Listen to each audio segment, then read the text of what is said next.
Speed भाई।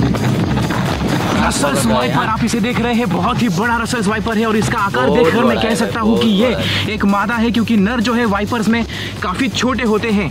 आकार में अगर देखा जाए तो ये सांप करीब 5.5 या 6 फीट तक भी बड़ा हो सकता है। एक बहुत ही बड़ा रसेल्स वाइपर है। आप जानते हैं कि एक औसत मादा जो है वो करीब 40 या 45 बच्चों को जन्म देती है और कई बार ऐसे देखा गया है कि कुछ मादाओं ने तो 60 से 70 बच्चों को भी जन्म दिया है। ये सांप बहुत ही जबरदस्त है, हीमोटॉक्सिक जहर से लैस, और इसकी चाल से आप समझ सकते हैं कि ये किसी से भी डरता नहीं है। मैं इस सांप के ज्यादा करीब नहीं जाना चाहता क्योंकि इसकी स्ट्राइकिंग रेंज और स्ट्राइकिंग स्पीड बहुत ही खतरनाक होती है। अगर तुलनात्मक रूप से देखा जाए तो रोमन रेंस का सुपरमैन पंच भी इसके सामने फेल है। मैं एक बार के लिए रोमन रेंस का सुपरमैन पंच खा सकता हूँ क्योंकि उससे शायद मैं 10 मिनट के लिए बेहोश हो जाऊँ, लेकिन इसका स्ट्राइक मैं बर्दाश्त नहीं कर सकता क्योंकि वो बहुत ही ज्यादा जानलेवा साबित होता है। इस सांप को ज्यादातर लोग देखकर अजगर समझ लेते हैं, इसके रंग की वजह से, इसके पैटर्न की वजह से, लेकिन गौर से देखने को आपको पता चलेगा कि इसका जो पैटर्न है वो बिल्कुल अलग है। ये चैन नुमा आकृति इसे बहुत ही यूनिक और खूबसूरत बनाती है। बदकिस्मती से इसके रंग की वजह से और इस पैटर्न की वजह से ही इस सांप का पहले बड़े पैमाने पर शिकार किया जाता था।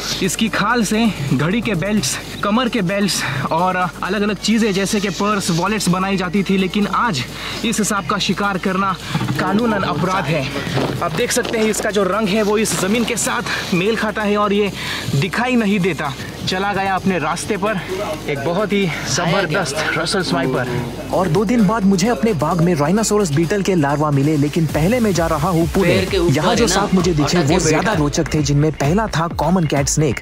ये है एक कॉमन कैट स्नेक और इसके नाम में मौजूद कॉमन अल्फाज को सुनकर आप समझ गए होंगे कि ये एक आम प्रजाति है, लेकिन आज की तारीख में ये उतने भी आम नहीं बचे हैं क्योंकि जिस तरह से शहरों का विस्तार हो रहा है उस तरह से इनका जो हैबिटेट है वो डिस्ट्रॉय होने लगा है। वैसे इसे कैट स्नेक इसलिए कहा जाता है क्योंकि इसकी आंखें बिल्कुल किसी बिल्ली की तरह होती है और जिस तरह से ये पेड़ के ऊपर बैठा हुआ है इसे देखकर आप अंदाजा लगा सकते हैं कि ये एक अर्बोरियल स्पीसीज है, यानी कि पेड़ों पे रहने वाला और पेड़ों पर रेंगने वाला। और अच्छी बात यह है कि इसका जो जहर है वो इतना तीव्र नहीं होता कि इंसान की जान चली जाए, लेकिन अगर ये किसी छिपकली, गिरगिट या पंछी को डस ले तो थोड़ी देर के लिए लताग्रस्त हो जाएंगे और बेसुध अवस्था में ये जनाब उनका शिकार कर देता है, यानी कि अपने खलत से नीचे उतार देता है। एक बहुत ही खूबसूरत तो बचने का चांस कम ही होगा, लेकिन इससे भी खूबसूरत एक सांप इसी इलाके के पेड़ों पर रहता है। ये है बाम्बू पिट वाइपर और इसके नाम से देखने में कैसा लग रहा है, बाम्बू के पेड़ों पे रहता है, लेकिन इसका मतलब ये नहीं तो कि दूसरे चढ़ने के लिए भी थोड़ा मुश्किल होगा। जंगल पे हरा हरा चीज होता है, मतलब हरा हरा।